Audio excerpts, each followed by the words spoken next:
The day the map lead December 1944. The German High Command stared at a map that no longer told the truth. Red and blue arrows had always obeyed rules. Arrows moved slowly. Arrows respected supply lines. Arrows waited for permission. But now, something was wrong.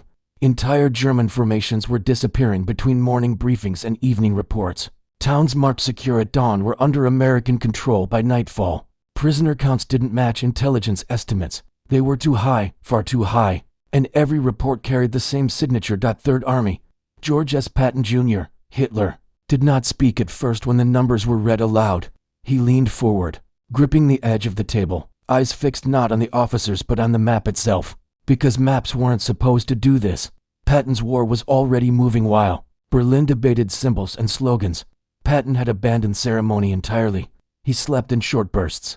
He ate standing up. He read reports while engines warmed and issued orders while vehicles were still rolling. His headquarters moved so often that German reconnaissance couldn't fix it in place. Patton understood something most generals didn't. Speed wasn't. Movement. Speed was confusion inflicted faster than it could be corrected.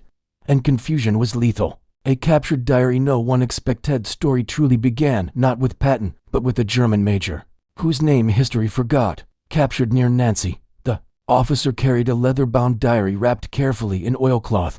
It wasn't code. It wasn't propaganda. It was a personal record of daily command frustrations. An American intelligence officer read it late at night by flashlight. The entries grew shorter as Patton advanced. Orders contradicted each other. Units were reassigned twice in the same day. Commanders were promoted and relieved within hours. One line, written in shaky pencil, stood out. We no longer know where the Americans are, only where they were. That diary reached Patton the next morning. He didn't smile. He nodded and ordered his armor forward again. The day 50,000 men disappear. Read no American general ever set out to capture 50,000 enemy soldiers in a single day. But Patton didn't set out to capture them. He set out to outpace their ability to retreat. German units pulled back according to doctrine, step by step, fallback point to fallback point. But Patton didn't attack fallback points. He attacked the time between them. Columns advanced, day and night. Tank crews rotated while engines ran. Infantry rode on armor, boots dangling inches above frozen roads. Bridges were seized before charges could be detonated. Communications hubs were taken intact because no one believed Americans would arrive that fast. By nightfall, German divisions found themselves surrounded without ever hearing a major engagement. And when they surrendered, stunned and furious, they asked the same question. How did you get here already? Hitler finally spoke. The report was read twice in the Führer's headquarters. 50,000 prisoners. Minimal American losses. German command cohesion collapsed. Hitler stood. His chair fell backward. He didn't rage at Patton. He raged at his own generals. He accused them of cowardice, sabotage, incompetence. He claimed the numbers were fabricated, then claimed they were treason. He demanded explanations that no one could give, because Patton hadn't broken German strength. He had broken their assumptions. A phone call that changed everything in a quiet office miles from the front. An American signal officer patched through. A call Patton wasn't supposed to receive. Berlin. Intercepted. A senior German officer, voice strained, said something extraordinary. Patton is not fighting the war we planned for. That sentence reached Allied intelligence within hours. It was circulated quietly. No headlines, no announcements. Just understanding. Patton's private fear. That night, Patton sat alone in his command vehicle, helmet resting on his knee. For the first time in days, he wasn't issuing orders. He was listening. To the sound of distant artillery. To the engines idling. To the weight of knowing momentum cuts both ways. Because speed doesn't forgive mistakes, and Patton knew if he slowed even once, the spell would break. The German high command breaks within weeks. German officers began acting independently, not from initiative, but from panic. They redeployed without authorization. They abandoned strong points early. They hoarded fuel that never arrived. Orders from Berlin were obeyed on paper and ignored in reality. Patton's name became shorthand. He's pulling a Patton meant everything has changed again. And Hitler noticed something worse than defeat. He noticed obedience failing. What Hitler said at last words were not recorded officially. They were recalled later by an aide who survived the war. Hitler said, "This American general does not fight our army. He fights our thinking, and he is winning." It was not admiration. It was fear. The final push. The time Allied forces crossed into Germany proper, Resistance felt hollow. Not weak. Hollow. Like a structure whose beams had already snapped inside. Patton didn't celebrate. He pressed harder. Because he understood something no one in Berlin did. Wars don't end when armies collapse. They end when belief collapses. Final. Not long after the guns fell silent. Historians would argue over numbers, over credit, over personality. But the truth is simpler. George S. Patton didn't humiliate the German High Command by defeating them. He humiliated them by proving their certainty was fragile.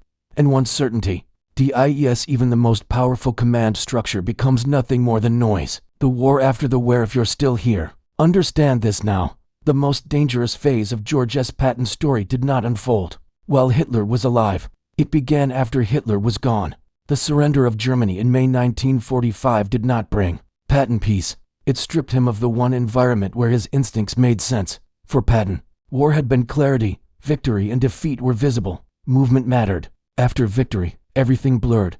And this is where Hitler's final miscalculation echoes forward. Hitler never expected Patton to survive the war mentally intact. As Europe fell silent, Patton stood amid the ruins and felt something unfamiliar. Restraint. Orders now came wrapped in politics instead of urgency. Speed was no longer praised. Aggression was suddenly dangerous. The man who had been unleashed was now told to slow down.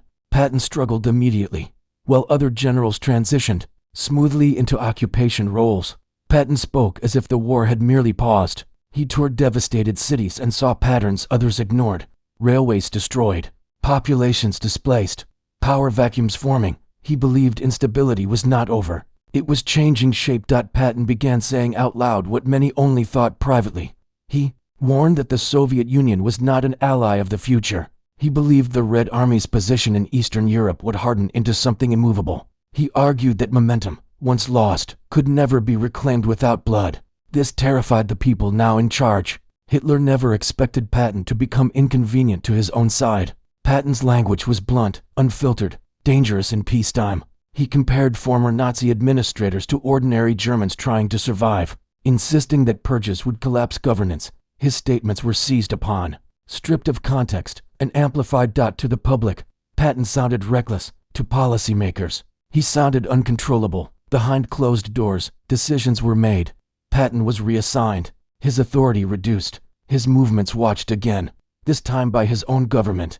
The man who had once been used as a phantom army was now treated as a liability, and Patton felt it. He began sleeping poorly. His journals darkened. He wrote about history repeating, about civilizations losing resolve after victory. He feared America would retreat inward while others advanced quietly. This fear consumed him. One officer recalled Patton staring at a map of Europe, long after meetings ended, tracing imaginary lines with his finger, not front lines, influence lines. He believed the next war would not announce itself with invasions. It would begin with silence and normalization. Hitler never expected Patton to fight a war no one else acknowledged. Then came the accident, December 1945, a routine drive. No warning, no battlefield chaos, just metal, impact, and sudden stillness. The injury paralyzed him. For a man defined by motion, it was a cruel irony. As Patton lay in the hospital, he reportedly understood something devastating. The war he knew how to fight was over. The war he feared was beginning, and he would not be part of it. When Patton died days later, official statements spoke of tragedy. The world moved on quickly. Reconstruction, new alliances, new threats, but something subtle vanished with him. Patton represented a kind of thinking that did not survive well into the Cold War. Too loud, too fast, too uncompromising. Strategy became layered, cautious, indirect. Deterrence replaced movement. Secrecy replaced shock. Hitler had believed control came from rigidity. Patton proved it came from motion. After Patton, motion slowed again. And here is the final twist few consider. Patton never defeated Hitler in Berlin. He never stood in victory photos at the Reichstag. Yet Hitler feared him more than many who did. Not because of brutality, but because Patton refused to behave as expected. That refusal did not end with Hitler's death. It became a warning. History remembers Patton as a general of tanks and speeches, but his true legacy is more unsettling. He showed how quickly power collapses when it cannot predict the next move, and how uncomfortable such people become when the enemy disappears. But unpredictability remains. So the real question is not what Hitler failed to anticipate. It's whether modern leaders still fear the same thing Patton represented, because wars, may change names, weapons, and borders, but the most dangerous force has always been the same, a mind that moves faster than permission. The ghost that wouldn't stay buried. If you think George S. Patton's story ended in a hospital room in December 1945, this is where you need to lean in, because what followed was quieter, stranger, and far more revealing than any battlefield charge. The war ended, but Patton did not fade. He lingered in doctrine, in training manuals, in whispered arguments inside the Pentagon. Officers who had served under him carried his ideas like contraband. They didn't quote him openly. They adapted him. They softened the language but kept the speed. Hitler never expected Patton to outlive himself strategically. In the late 1940s, American planners faced a new problem. There were no front lines anymore, no clear declarations. The enemy didn't mass tanks on borders. They expanded through influence, ideology, patience. The Soviet Union advanced without firing shots, and traditional generals struggled to respond. But Patton's former staff officers recognized the pattern immediately. They remembered how Patton fought expectations rather than armies, how he treated hesitation as vulnerability, how he believed momentum applied to politics as much as warfare. And slowly, quietly, his thinking resurfaced. Rapid deployment forces, psychological operations, forward presence, shock and dominance. Before resistance could organize, none of it bore Patton's name, but it bore his fingerprint. Hitler never expected Patton to influence wars he would never see. Yet there was another side to this legacy, a darker one. Patton's methods required leaders willing to accept responsibility without consensus. In peacetime democracies, this was uncomfortable. Speed demanded trust, trust demanded risk, risk demanded accountability, and accountability made politicians nervous. So Patton became a cautionary tale instead of a blueprint. In war colleges, he was taught as brilliance wrapped in danger, inspiration paired with warning. Move fast, but not like that. Decide boldly, but not alone. Lead fiercely, but don't become uncontrollable. The ghost was acknowledged, but never fully embraced. Then came the irony Patton himself would have recognized. Every time America hesitated in later conflicts, analysts would quietly ask the same question. What would Patton have done here? Korea stalled into lines in negotiations. Vietnam bogged down in gradual escalation. Even decades later, in conflicts defined by indecision, Patton's absence was felt more sharply than his presence ever was. Hitler never expected Patton to become a measuring stick for missed opportunities. But the most unsettling legacy wasn't military, it was psychological. Patton proved that belief can outpace material advantage, that confidence, when absolute, forces opponents into reaction instead of action. Hitler ruled through fear.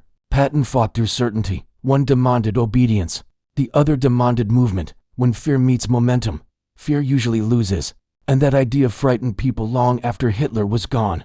Because momentum cannot be centrally controlled. It requires individuals empowered to act. It decentralizes power. It resists bureaucracy. It creates heroes and disasters in equal measure. Patton accepted that trade-off. Institutions did not. So his legacy fractured. The myth was preserved. The method was diluted. The warning was ignored. Yet history has a way of circling back. Every era eventually produces moments where hesitation costs more than action. Moments where enemies exploit delay. Moments where unpredictability becomes the only advantage left. And in those moments, Patton's shadow stretches again. Not as a man in a helmet with ivory-handled pistols, but as a question. What happens when speed becomes moral again?